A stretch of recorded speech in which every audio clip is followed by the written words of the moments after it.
Just another brother with another humble question. Just another brother with another humble question. Welcome to A Brother with Questions. I am your host, B. Period. I appreciate you for joining me. Tonight, man, we're going to react to the Vice President Harris' first interview. I'm going to take and react to a couple of videos here. But before we get started, let me ask you to like and subscribe to the channel.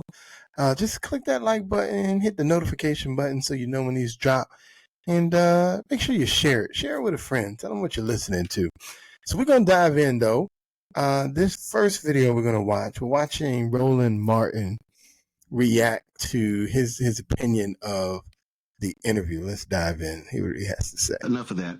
So there was a question in there where she literally asked her about Trump's attack on her blackness. Right. Anyway, let's deal with this, y'all, pal. Michael Imhotep, host African History Network show coming to us out of Detroit. Michael, glad to have you here. Kelly Bethea, communication strategist, journalist out of DC. Folks, go to my iPad here. Zelina Maxwell actually posted this tweet. She said, "I took notes to keep track of the questions in the Kamala interview. Only 4 questions weren't a GOP attack or talking point in the form of a question.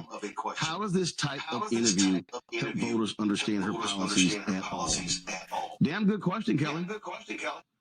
It's a great question, and unfortunately, we don't have an answer for it. And as soon as I found out that Dana Bash was going to be conducting this interview, my heart sank, right? Because I was just so disappointed. And it was reflective of what we saw with the debate between Biden and Trump and how she moderated that debate. If you want to call it moderating, if anything, it was just, pushing propaganda.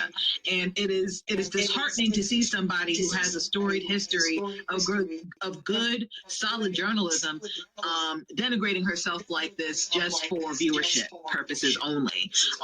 This was a bad interview. Not because of the interviewee, but because of the interviewer. You have an obligation to get at the hard-hitting questions that Americans actually want to know. Americans don't know about the first 100 days. Americans don't know about the process for the first day of the presidency. You need actual policy questions, and frankly, it looked like Harris and Walz were ready for those questions. So there you go. So Roland Martin and his crew, they're going to keep talking more about how bad of an interview they thought Dana Bash did in trying to interview the vice president and her running mate. So I wanted to take another look. Here is Karen Hunter. Karen Hunter has a show on Sirius XM on Urban View. Let's take a look at her thoughts about the interview. Kamala Harris said, I believe in the last 10 years. Well, Biden Harris was part of the last 10 years. And she was like, no, I'm talking about an era. Right. Shout out to Chris Evans on Twitter, who I think captured. so we didn't have to watch it. I was in and out. But I fundamentally, and I started a 3-section tweet that I ended up deleting. Because I was pissed off that the Harris-Walz team gave Dana Bash their first interview. And as I was writing this, I was like, it feels self-serving because I was trashing the lack of journalism and, what the tenets are and how dead journalism is. And we have a chance to revive it. But you don't reward people who are doing a bad job to begin with. You don't reward them with this kind of interview because now you're validating something that is invalid, completely invalid. The way Dana Bash moderated the debate between Joe Biden, that was on her watch, by the way, Joe Biden and Trump. She and Jake they should never get another interview. Right. Ever. And so I didn't want to put something out that looked like, well, I want her to come here, which I do. But I was like, anybody, Leslie Stahl wasn't available. Christiane Amanpour wasn't available. Like, they're like 1,000 really good journalists out there that they could have gone to. Yeah. And you pick Dana Bash, who's really not a journalist at all. She's a news. I don't want to call her out her name because I really want to. But I was like, it's not her fault. She sucks. So as you can see, once again, you have a criticism that talks about the lack of ability of Dana Bash and her ability to conduct a great interview. So my personal thoughts are I did watch the interview in its entirety. They for whatever reason they broke it up into like 3 parts and then dropped it in 3 parts. So you got to watch part 1, 2, and 3. And I had the same criticism that I heard Roland Martin share, which is that I really didn't learn anything from the interview.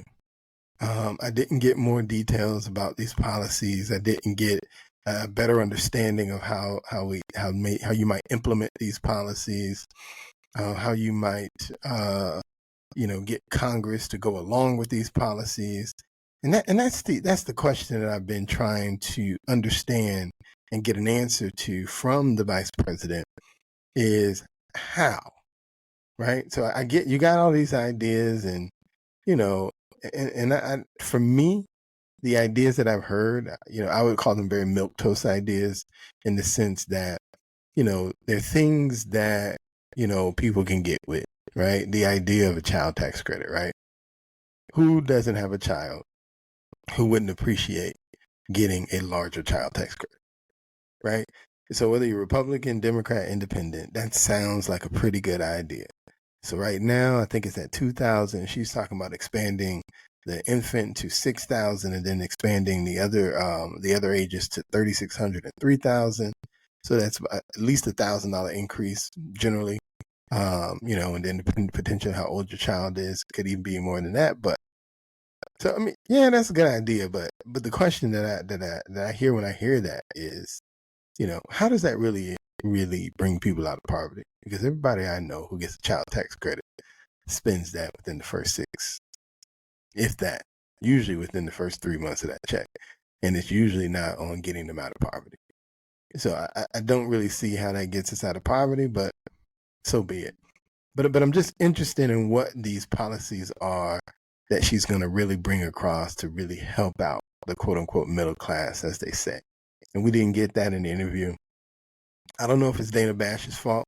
When I think about it, I mean, the Harris Waltz team picked the channel they wanted to interview on. I'd imagine because it was not scripted, but since it was pre-recorded, I'd imagine they had some say in who was doing the actual interview. And I'd imagine they even had some say in what types of questions were going to be asked. My last criticism is this.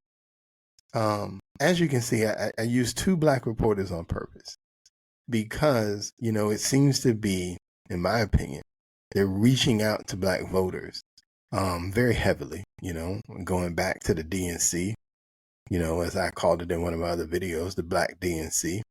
So I find it very interesting, though, that why not get your first interview to be with a Black reporter? Even if you put it on CNN or MSNBC, why not get a Black reporter? And maybe, just maybe, I don't know, maybe they would have done a better job. Maybe they wouldn't, because again, I would imagine they would have been hamstrings by the same rules that I believe CNN was. Again, they were going to pick the questions. I'd imagine they picked all the questions, or at least approved the questions. And so, but why not? Why is the Black voter very important, but the Black journalist isn't? Maybe that doesn't matter.